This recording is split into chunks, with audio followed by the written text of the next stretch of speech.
el profesor Taagepera hizo un enorme esfuerzo de empezar a aprender español, ¿no? Y lo ha hecho en menos de 2 meses. Entonces esto es sorprendente y digo, afortunadamente siento el privilegio de que mi traducción le haya ayudado mucho, pero indudablemente esto muestra de la enorme capacidad que tiene el profesor para poderlo hacer con bastante solvencia. Pero entonces, pues esta sería la mecánica. Si ustedes quieren hacer su pregunta en inglés, entonces la toma directamente y les contestará en inglés. Y si la formularan en español, nada más les pido que por favor me puedan ir permitiendo yo irle traduciendo en pedacitos, y después de ahí entonces él les contestará en inglés si ustedes se sienten satisfechos con la respuesta en inglés, y si no, pues yo también trataré de hacer un poco la traducción en español. Entonces, ¿quién quisiera hacer alguna pregunta para poder, digamos, o comentario para que el profesor pudiera hacer la corrección? Sí, adelante. Tu nombre y... I'd like to make the question in English. Bueno. Although your Spanish sounds amazing. Puede leer, no puede hablar. My name is Andreas, and it's about theory and the role of theory in the model which you have presented to us. Whether I should understand it in pensar, it's where we're thinking, because for me, theory has a lot to say when you're about to do a regression of which direction your models will go, which factors you will include, and I would just like to hear if you could reflect a little on the significance of theory in this model. Yes.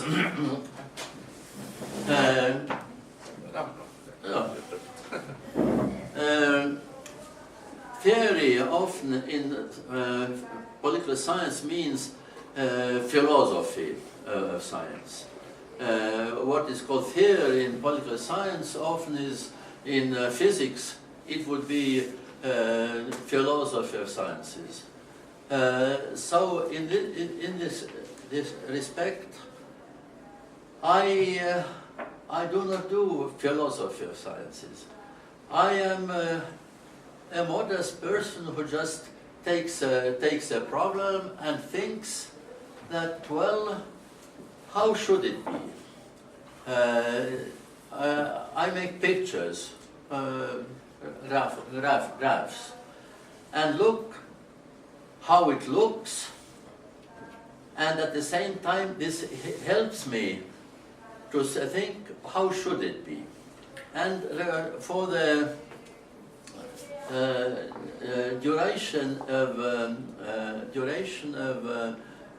cabinets, I think, well, if there is only one party in, then it could be in power for a long time. There is no alternative.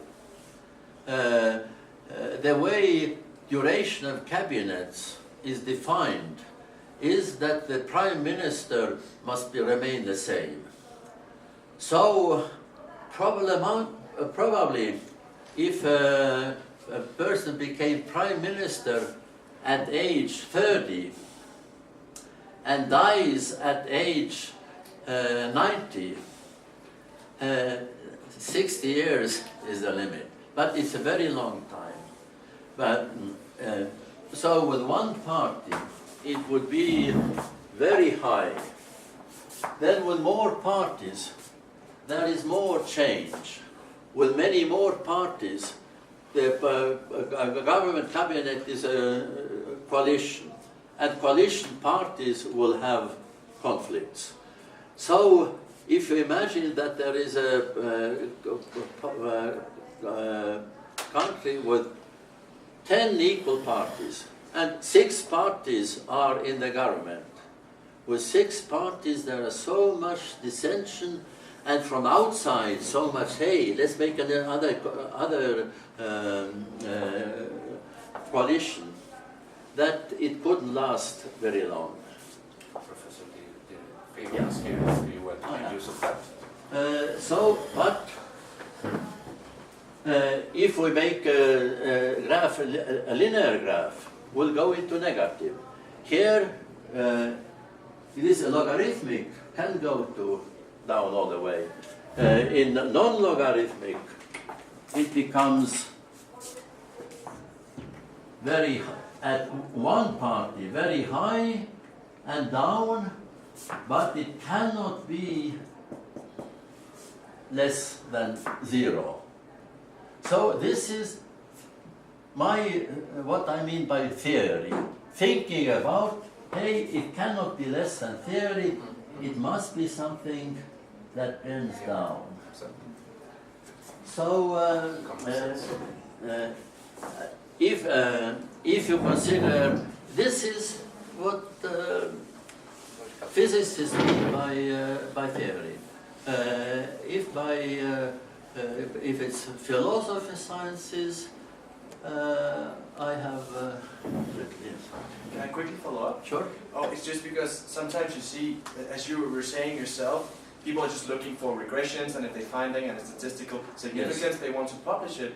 But I've heard that these philosophical theory, as you frame it, could be a way of ensuring that if you do not have a theoretical argument behind the regression which you find, you will not be able to publish it. So it could be a kind of gatekeeper, making sure that these regressions, which makes no sense, would be published. Well, that's why it comes to this direction. They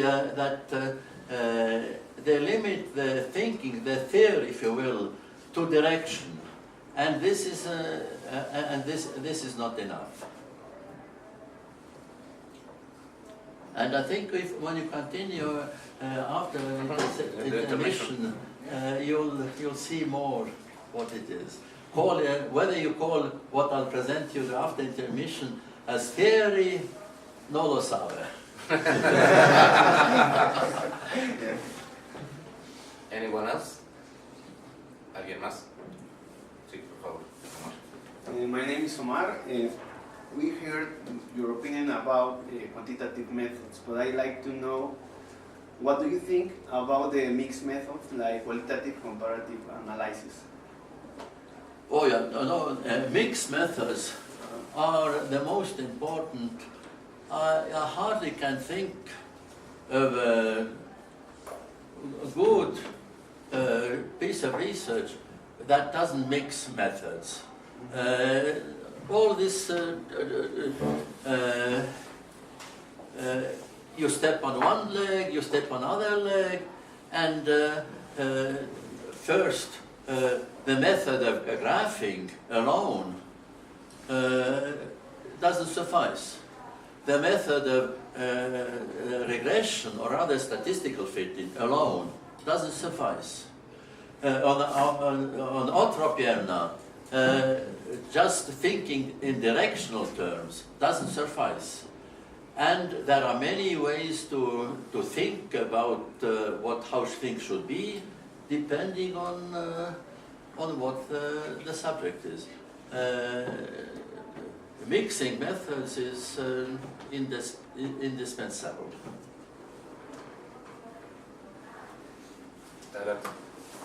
Dr. Taagepera, first of all, thanks for coming and for your very interesting talk.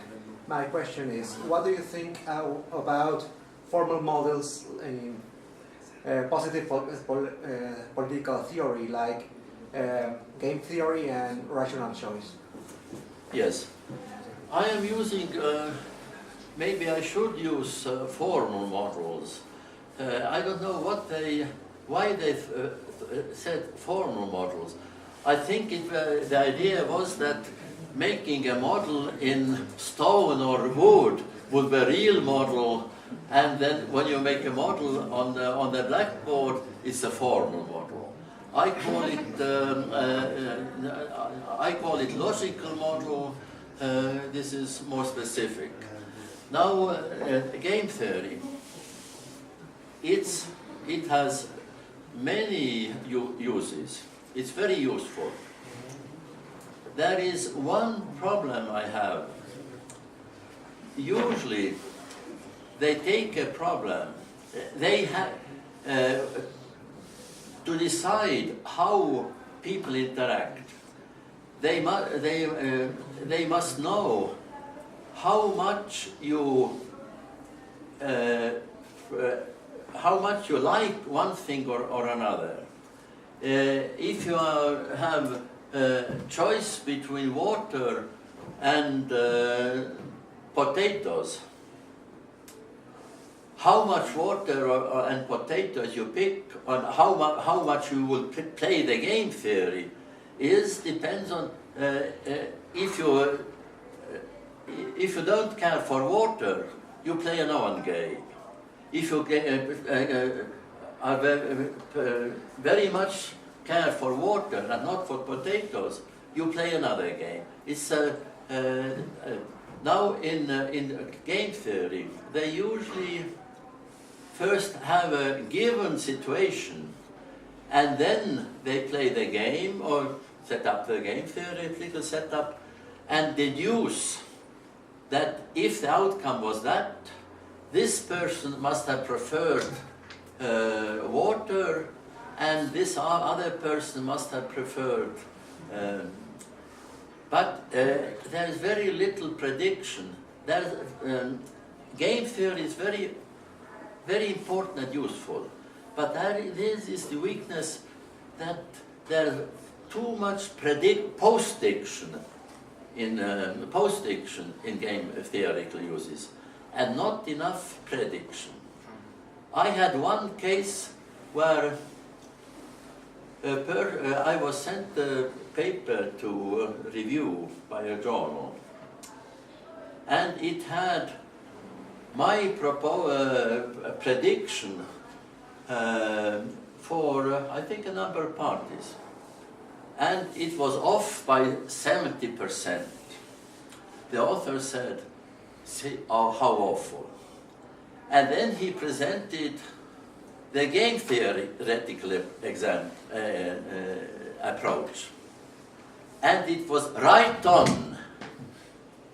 The difference was that my approach was predicting, and the game theoretical approach was post-dicting.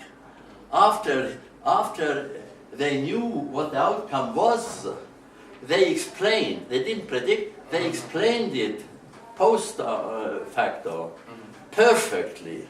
Not 70% off, but 0% off. Perfectly, but they couldn't predict it. So I'm very much in favor of developing game theory.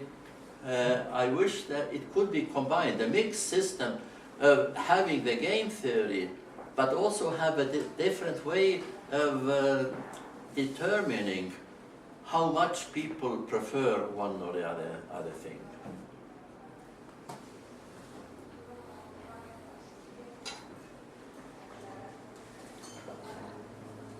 Anyone else?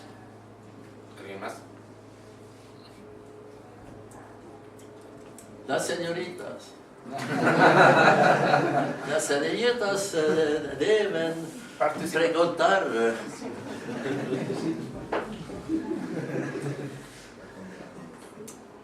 If not, When I'll talk just one thing. yeah, sure.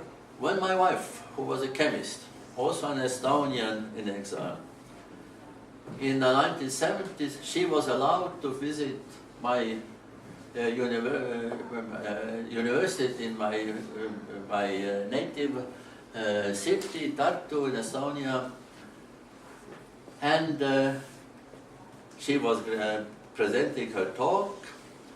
And in Estonia, most chemists were women. So you had a room full of women and only a few males. But those males were full professors.